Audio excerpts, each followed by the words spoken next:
Olá pessoal, tudo bom? Vamos falar aqui da dilatação volumétrica. Primeiro, dilatometria estuda a dilatação dos corpos. No caso da volumétrica, olha aqui, a esfera está fria e ela consegue passar por esse círculo, né? Ela consegue passar por esse círculo, nesse pêndulo. A partir do momento que eu aqueço ela, ela se dilata volumetricamente e aí já não passa pelo círculo. A fórmula segue bem parecida à dilatação linear e superficial. É a variação do volume, é o volume inicial, vezes o coeficiente de dilatação volumétrica, vezes a variação da temperatura.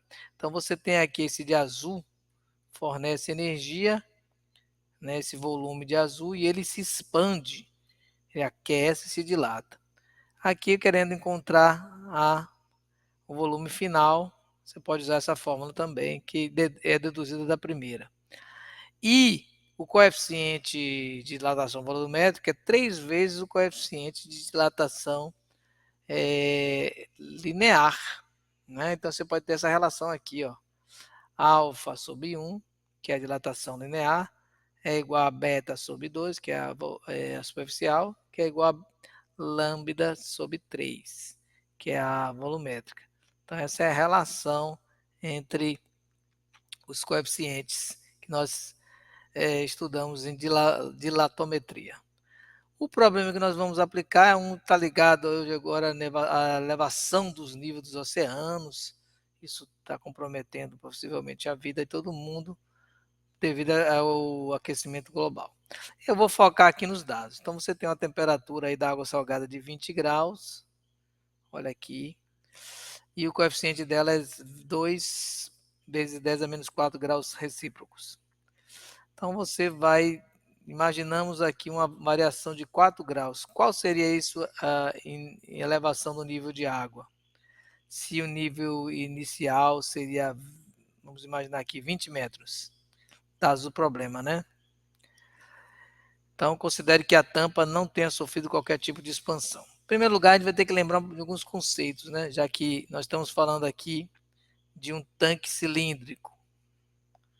Então, você sabe que o cilindro é dessa forma aqui. Então, a gente tem aqui o cilindro. Como é que acha o volume?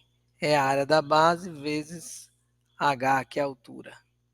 A área da base vezes H, você acha o volume desse cilindro. Então, a partir disso, a gente vai conseguir resolver o nosso problema. Vamos usar o seguinte: a variação do volume é o nosso volume inicial, vezes o coeficiente, vezes a variação da temperatura. Então, no caso aqui, ele não me deu o volume inicial, ele só me deu a altura, por isso que eu estou usando essa fórmula. Eu vou trocar aqui, ó. Em vez de colocar o volume, eu vou colocar a área da base vezes a altura. O volume inicial, eu só tenho a altura, que é 20, vezes a área da base. Aí o coeficiente é 2 vezes 10 a menos 4, vezes a temperatura, que varia um pouquinho, 4 graus. Nas circunstâncias, observe, eu quero achar a altura, né, final. Então aqui eu tenho a área da base do primeiro membro e no segundo. Então só ficou isso. A altura vai ser 2 vezes 2, aqui deu 4, 40 vezes 4. No caso, você tem aqui 40 vezes 4. Vamos encontrar aqui 160 vezes 10 a menos 4. Então, a gente pode escrever como 1,6 vezes 10 a menos 3, que se desejar. Para ficar dentro da notação científica, 1,6 vezes 10 a menos 3 foi a variação aqui em metros, tá bom?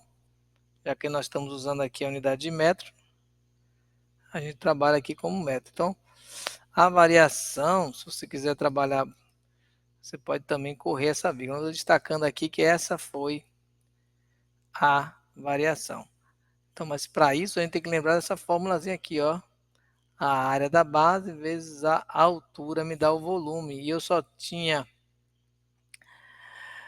encontrei aqui apenas a variação da altura, não do volume. Se eu quiser achar do volume aí, teria que conhecer a área da base desse cilindro.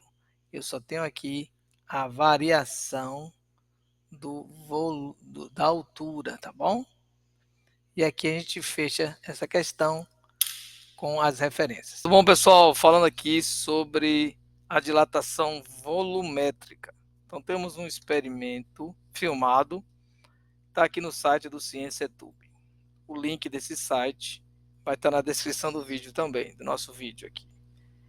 Então, o que é que nós temos aqui para verificar nessa experiência? A dilatação volumétrica. Então, aqui nós podemos observar, no primeiro momento, que são as duas estruturas, né? A bola e o anel.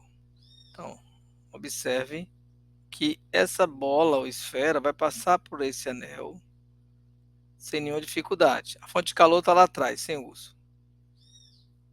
Pronto. Agora, após o aquecimento, a estrutura atômica vai receber energia interna, vai aumentar a energia cinética dos átomos, e isso vai fazer com que haja uma dilatação do seu volume. São 3 dimensões nesse caso. A esfera é uma figura em 3 dimensões.